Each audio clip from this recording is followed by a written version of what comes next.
Sir, I didn't ask you about. I didn't ask you about any of that. I asked you if you understand. I will, however, Mr. Matson, don't interrupt me. I've muted Mr. Matson's device because he continues to interrupt me and not let me finish what I'm saying. Wait, you mean a SovCit isn't letting the judge exercise his authority in his courtroom? Say it isn't so.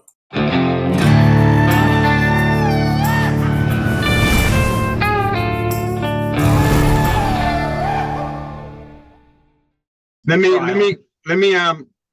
me speak to. I've muted Mr. Matson again because he unmuted himself and interrupted me. I am required to advise you at all stages of the proceeding that you do have a right to be represented by an attorney. And if you can't afford an attorney, the court will appoint one for you at public expense. Do you understand that? I don't think you'd be violating your oath of office, Your Honor, by allowing me to the right to a fighting clause. Fighting clause? So what, you think that the judge is going to lace up and throw on some gloves and spar with you over your guilt or not guilt? Interesting. Sir, I didn't ask you about. I didn't ask you about any of that. I asked you if you understand. I will, however. Mr. Matson, don't interrupt me. Oh, you were finished. Oh, well, allow me to retort. The question I asked you is whether you understand that you have the right to be represented by an attorney. I do understand I have a right to be represented by an attorney or not. Yes, sir. Okay. You've previously waived that right. As I said, I have to advise you that at every stage of the hearing. So I have to ask you again, would you like to be represented by an attorney at this point? As I started to say, Your Honor, I don't want the representation. However, I will use the help of handling paperwork due to my means here and having access to certain things in paperwork. So basically, you want an attorney to do all of the paperwork, all of the research, write up all of the motions that need to be filed, just as long as you can come on camera and run your mouth. I will use your court-appointed attorneys just to help with some paperwork. I'm wondering just how illiterate this clown is. Okay, so you don't have a right to have the public defender's office do your paperwork or handle any of that. You have the right to have them represent you or not represent you. So that is your choice. Not represent me, that's fine then. So you've previously been arraigned on the probation violation. Do you know how you want to proceed? So your options are you can plead to it if you want, which means you'd be admitting guilt. The other option is that I can set it for a hearing and we can have a hearing on the matter, and then I'll decide based on the evidence submitted at that hearing. And him take responsibility for his own actions? That ain't gonna happen. Your Honor, all due respect, I wish, are you working under oath of office today, sir? Sir, I'm not going to answer these questions or deal with this.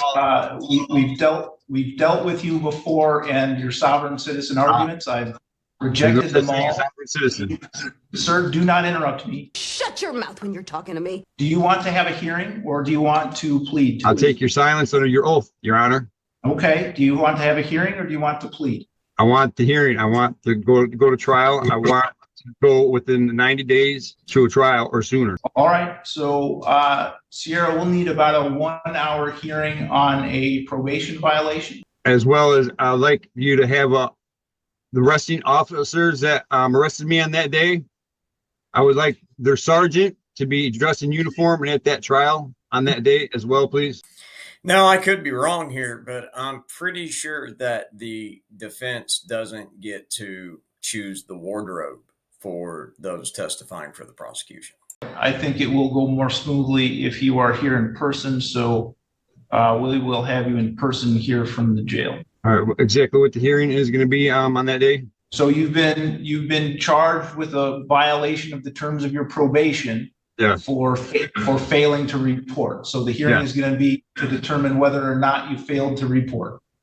Now, keep in mind that a hearing for a probation violation is a little different than that of an entire trial for a new crime, because as far as that goes, he's already been either found guilty or pled guilty when he was placed on probation.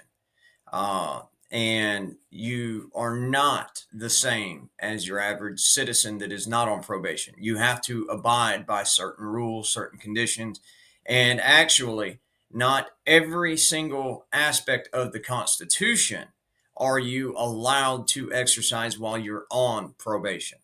It's no different than if he were in prison. He's serving his sentence. He's just getting the privilege of getting to serve it on the outside, attempting to have a day-to-day life. Okay, so it's going to be the trial that day. Correct. Okay, can I have the state police sergeant there at that trial? What state police sergeant? The state police sergeant of the arresting officers on the night of my arrest. Who are the arresting officers? I don't remember the exact names, but any state police sergeant in uniform would do.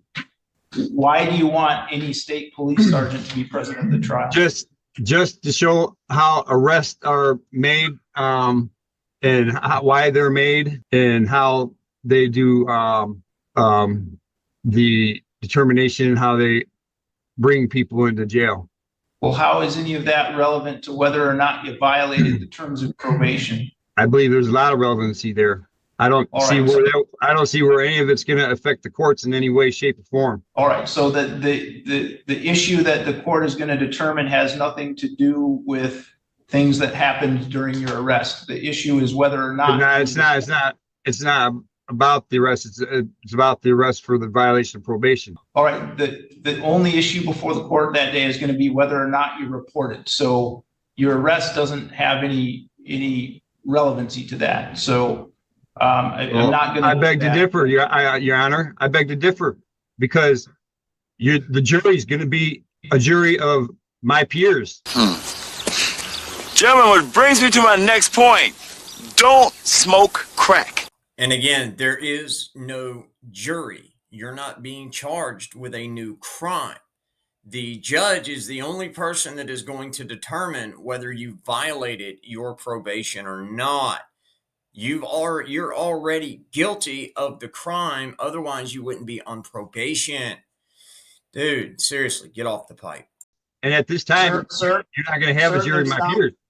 Sir, there's not going to be any jury. You're not entitled to a jury trial on a hearing about violating your probation. I'm sorry, I misunderstood. I'm pretty sure that last time I spoke to you, you said that I had the right to a jury trial for determining if I was guilty for a violation of probation. I've never seen you on this violation of probation. I've seen you, or I've seen you just the other day, last week. No, you didn't. A different judge conducted that hearing. You're Michael Olsaver, aren't you? There was Yes, Dan Sloan, and then there was you. I've seen both. You did not see me last week. I did. And so you're not entitled to a jury trial on a probation violation. So we will have you back in person on. Well, hold Monday. up then. So if I'm not entitled to a trial to determine if I'm guilty or not, this is a criminal court, isn't it? It's a criminal court where you have already pled guilty to a felony and been placed on probation. Because I was at risk of dying in this. I've muted Mr. Matson's device because he continues to interrupt me and not let me finish what I'm saying. Mr. Matson, I was saying that this is a criminal court wherein you have pled guilty possessing a controlled substance.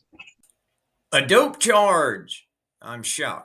And you were placed on probation as a result of that. Your sentence was to be placed on probation. Subsequent to being sentenced to probation, there was an allegation that you failed to report in accordance with the terms of your probation. That is an alleged violation of probation.